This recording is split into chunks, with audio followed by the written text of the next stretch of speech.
안녕, 캣처너비. 나야, 이 구역의 미친 고양이, 가시캣. 일부 다처제의 다처 중 1인으로 살고 있는 리얼리티 스타, 모델에서 부동산 중개인으로 변신한 브리티씨는 2022년 미국의 배우 겸 래퍼인 니캐넌과 아들을 맞이하며 많은 캣들의 관심을 받기 시작했어. 이제는 부동산을 주제로 한 넷플릭스의 인기 리얼리티쇼 셀링 선셋에 출연하며 더 많은 관심과 애정을 받게 되었지. 자신만만하면서도 어딘가 방어적인 태도가 매력적인 브리. 오늘은 브리에 대해 알아보자냥.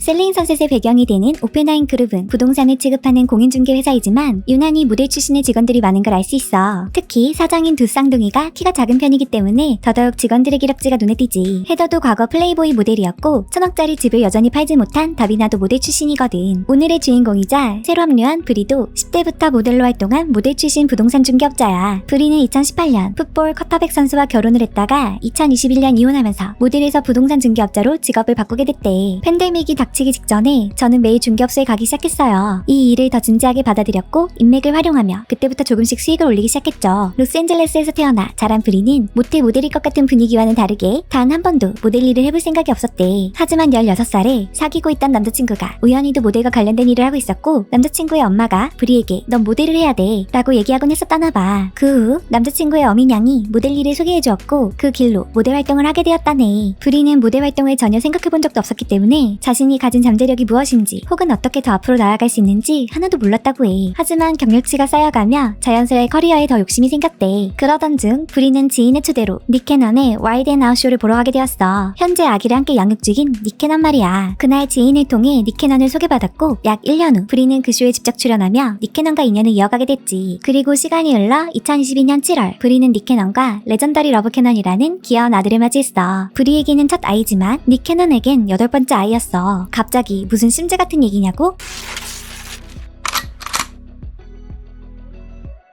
브리는 헐크 호건의 아들인 닉 호건과의 열애, 그리고 NFL 선수 조니 맨지엘과 결혼과 이혼으로 타블로이드에 종종 실리곤 했지만 지금처럼 폭발적으로 유명한 건 아니었어. 브리가 본격적으로 유명해진 건 니캐넌의 8번째 아이를 임신하면서부터였지. 니캐넌은 심즈 같은 족보를 현실에서 실현하는 걸로도 유명해. 지금부터는 워너비들의 머리가 터질 수도 있으니 천천히 잘 들어봐. 시켓이가 최대한 잘 설명해볼게. 우선 니캐넌은 크리스마스 퀸 머라이어 캐리의 전 남편으로도 잘 알려져 있어. 6년간 결혼 생활한 두 사람은 모로칸과 먼로 쌍둥이 남매를 낳았지. 그 후 니캐넌은 2014년부터 만남과 헤어짐을 반복한 브리테니 벨과 아들 골든, 딸 파워풀 퀸, 아들 라이즈 메시아, 새남매를 낳아 기르고 있어. 벌써 5명의 자식이 있는 거지. 이나 미녀 다음에 갑자기 왜 첼남이 나오냐고? 2020년에 딸 파워풀 퀸 캐넌을 맞이한 후 자식 보는 기쁨이 너무 컸던 건지 니캐넌은 2021년에만 자식을 3명 얻었고 2022년에는 무려 5명의 새로운 자식들이 태어났거든. 2021년 아비와 질리언과 자이언, 쌍둥이 형제를 얻었고 이듬해인 2022년에는 사녀 뷰티풀을 맞이했어. 알리사와 사이에서는 2021년 오남 제니 태어났지만 암으로 생후 5개월 만에 사망하는 안타까운 일도 있었지. 그 다음 해인 2022년 두 사람은 오녀인 헤일로를 낳게 됐어. 하지만 제니 사망한 지 얼마 지나지 않았고 계속해서 다른 여성으로부터 아기들이 태어나는 바람에 캐티즌들의 반응이 썩 좋지 않았다고 해. 브리와 사이에서 육남 레전더리 러브, 라니샤 콜과 사이에서 오닉스 등 2022년에만 총 5명의 아이들이 태어났으니까 말이야. 2년 사이에 무지막지하게 많은 아이들이 태어나다 보니 니캐넌은 자식이 태어난 지 아흘에 만에 또 다른 자식을 보는 기쁨도 누릴 수 있었대. 12명의 자녀들은 엄마만 6명이라고 하네. 그럼에도 머라이어 캐리와 이혼한 후에는 단 한 번도 결혼한 적이 없다고 해. 자녀들의 양육비만 1년에 $300만 이상이 든다고 하니 이 정도면 아기 수집강인 걸까? 진지하게 니캐넌에게 엄마 고양이가 되는 걸 추천할게. 고양이는 각기 다른 수컷 고양이로부터 여러 마리의 새끼 고양이를 한 번에 볼 수 있거든.